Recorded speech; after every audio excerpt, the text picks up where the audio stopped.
Amen. Alléluia. Amen. Ça, il y a des choses que je ne comprends pas pourquoi Dieu l'a voulu ainsi. Mais Dieu l'a voulu ainsi pour les temps de la fin. Alors écoutez très bien ce que je dis. Dieu dit dans les derniers temps, je répandais mon esprit sur toute chair. Ça aurait été bien qu'il répande l'esprit sur tout esprit, mais sur la chair.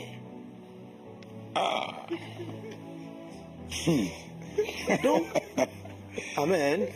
Amen. Wow. Je répandrai de mon esprit Sur la sur chair. toute chair. Toute chair. Mais donc, il dit dans les derniers temps. Ça veut dire que dans les temps d'avant, l'Esprit Saint de la prophétie venait saisir les esprits des gens. Mais nous, dans notre temps,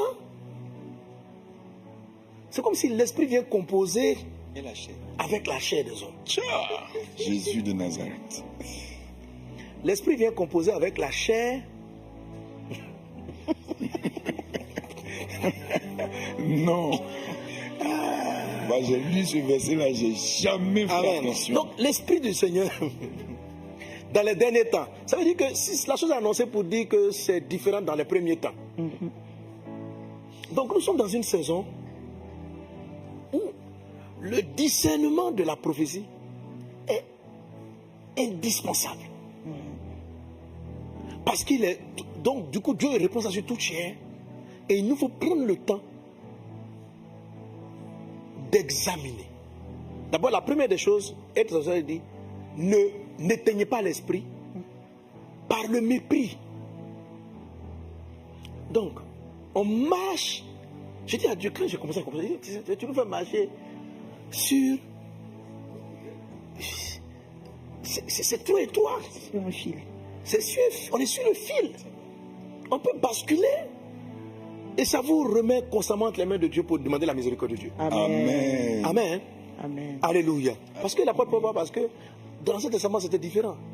Mais dans le Nouveau Testament, là, c'est toutes les chairs qui ont un côté prophétique. Tous les modèles de chair. Tous les modèles de chair ont un côté prophétique. Voilà. Et il faut faire donc très attention, il faut prendre le temps. Mais maintenant, il ne faut pas basculer dans le mépris. Parce que si tu méprises la prophétie, 1 Thessaloniciens chapitre 5, tu vas éteindre. Tu vas dire, ah mon, quand on dit prophète, je n'écoute plus. Non. Dedans, là, il y a des choses qui sont du ciel. Amen. Et en le faisant, le travail que le Saint-Esprit est en train d'opérer dans ta vie, tu vas l'éteindre. Donc, ne les méprise pas. Maintenant, il dit, mais si je ne les méprise pas, ça veut dire que je dois tout prendre. Il dit, non, ne prends pas tout. Examine, tu vois. Ne méprise pas les prophéties. Et puis on dit quoi? Mais examinez toutes choses. Donc, c'est-à-dire, je la prends. Et puis, j'en fais un examen. Wow. Je fais un examen. Alléluia. Amen. Le temps est arrivé, peut-être que mercredi prochain, expliquer comment on examine. Hey. Et c'est là, comment examiner sans mépriser. Comment examiner sans mépriser.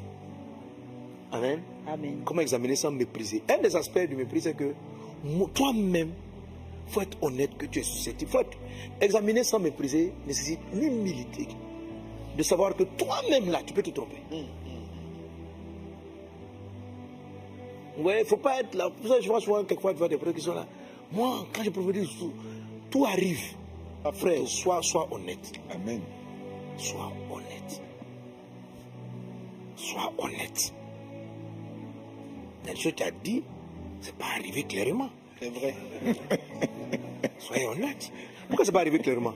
Parce que l'esprit est venu sur la chair, frère. Et qu'à l'intérieur, il y a des voix que tu entends, c'est ta chair. Il y a des idées que tu entends, ce sont tes peurs. Il y a des trucs que tu entends, ce sont tes craintes. C'est pourquoi la personne qui m'appelle et puis qui m'entend me dit, j'ai vu par exemple qu'on t'arrête. Je sais que ça peut être comme la personne. Il y a à l'intérieur. Donc qu'est-ce que je vais faire? Je ne vais pas dire, toi et tes songes bizarres. Non. Je vais recevoir et je vais commencer à faire le travail de l'examen en priant. Et j'examine généralement comment?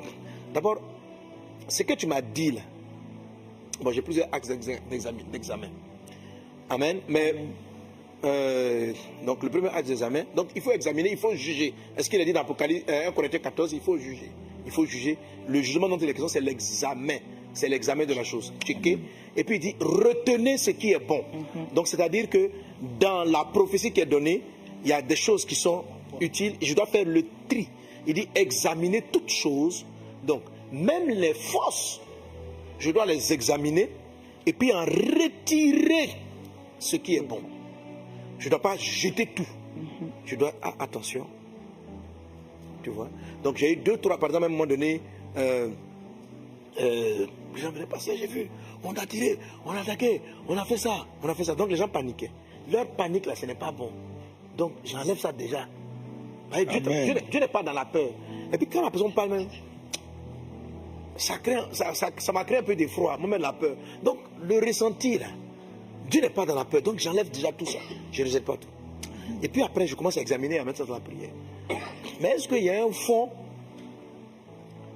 Peut-être Dieu me dit, sois prudent, fais attention, parce que je suis conscient. Peut-être on dit avec la maturité spirituelle, avec le temps, que des personnes reçoivent de vraies révélations.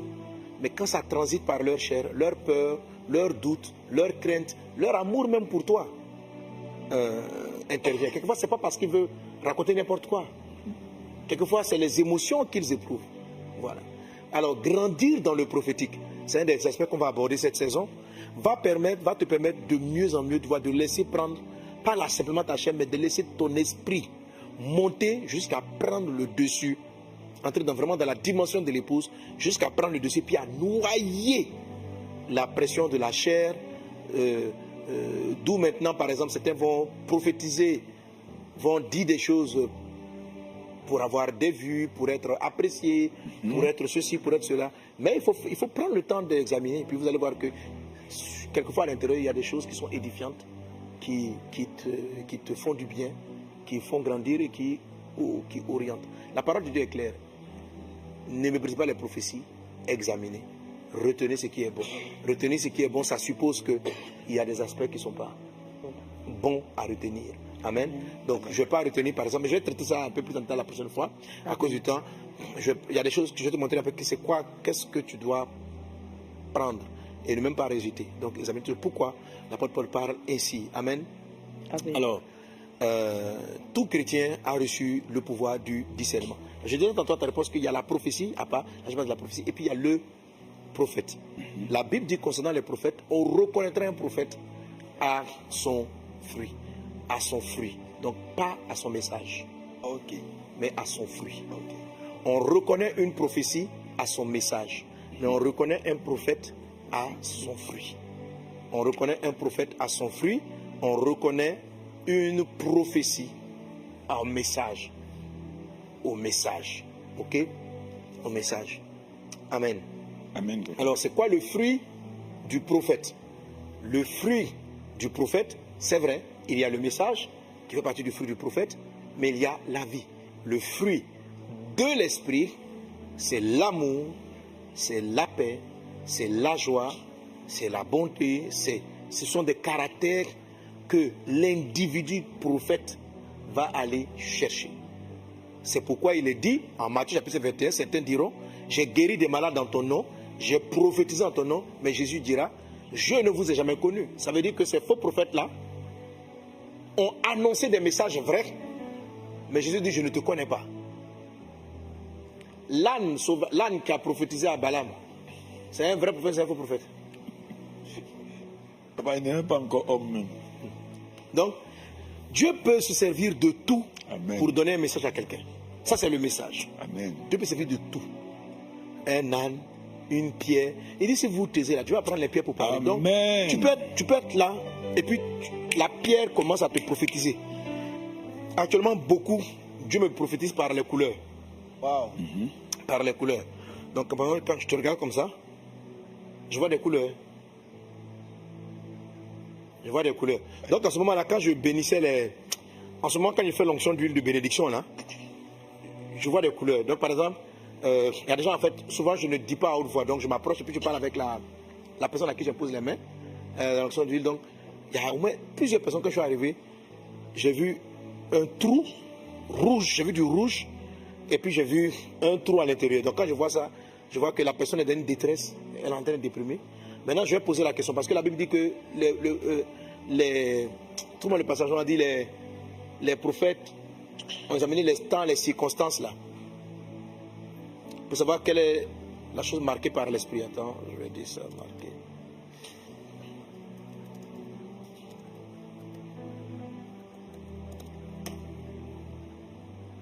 Voilà, 1 Pierre chapitre 1 verset 11. Hein, parce que Yannick, tu peux nous lire ça, 1 Pierre 1, 11, 10 et 11. 1 Pierre 1, 10 et 11.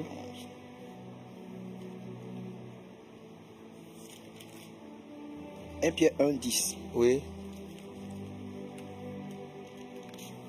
Pardon. Bon, le texte à l'écran aussi, hein, si tu ne trouves pas. Ok. Les prophètes qui ont prophétisé touchant la grâce Les prophètes qui ont prophétisé touchant la grâce qui vous était réservée qui vous était réservée ont fait de ce salut l'objet de leur recherche ont fait de ce salut l'objet de leur recherche et de leur et investigation. de leur investigation. Amen. Voulant sonder oui, l'époque et les l'époque circonstances et les marquées par circonstances l'Esprit de marquées par Christ qui l'Esprit de était en eux. Amen. Amen. Amen. Donc, un travail du prophétique, c'est de sonder l'époque, donc le temps, les circonstances marquées par l'Esprit de Christ qui est en vous. Donc, l'Esprit de Christ est en toi si tu es né de nouveau, si tu as donné ta vie à Jésus. Donc, tu veux apprendre, tu vas prophétiser. Prophétiser sur la grâce, c'est les prophètes dans l'Ancien Testament ont prophétisé sur une autre saison. Nous sommes dans la saison de la grâce. Ok? C'est la raison pour laquelle on vit ces choses-là. Et je vais le toucher quand je vais le toucher. Parce qu'en fait, tout ce que vous voyez avec les faux prophètes, avec les vrais ou les faux, on va toucher la notion de la grâce. Et la grâce, c'est la faveur imméritée. Donc en fait, il y a des gens qui ne méritent pas certaines dimensions prophétiques, mais c'est la période de...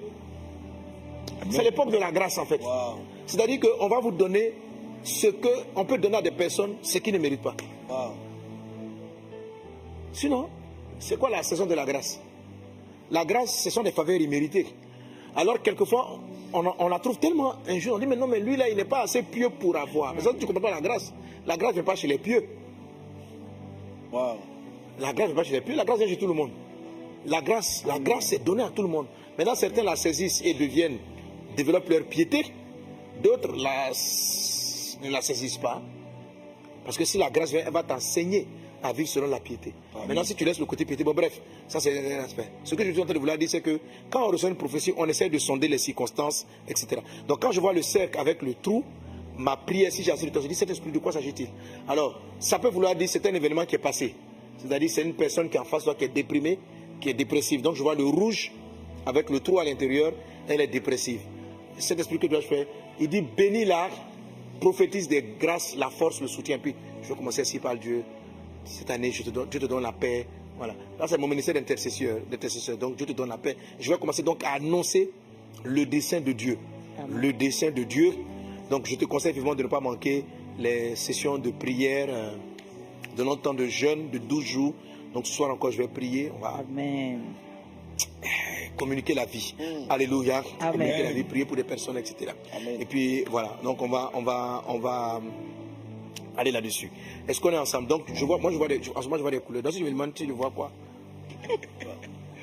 Moi-même, il n'y a pas une petite couleur quelque part pour moi.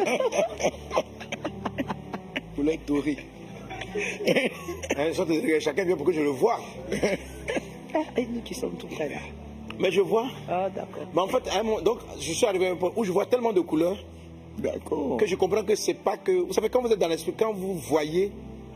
On n'est pas obligé de tout dire en fait, parce que c'est que quand ton esprit est dans une saison prophétique, en fait, tu vois beaucoup de choses. Donc en fait, tu demandes à Dieu, qu'est-ce qui est utile que je dise, qu'est-ce qui n'est pas prioritaire, qu'est-ce que... Voilà, tout ça fait partie de l'action de juger le prophétique, d'examiner et de retenir ce qui est bon.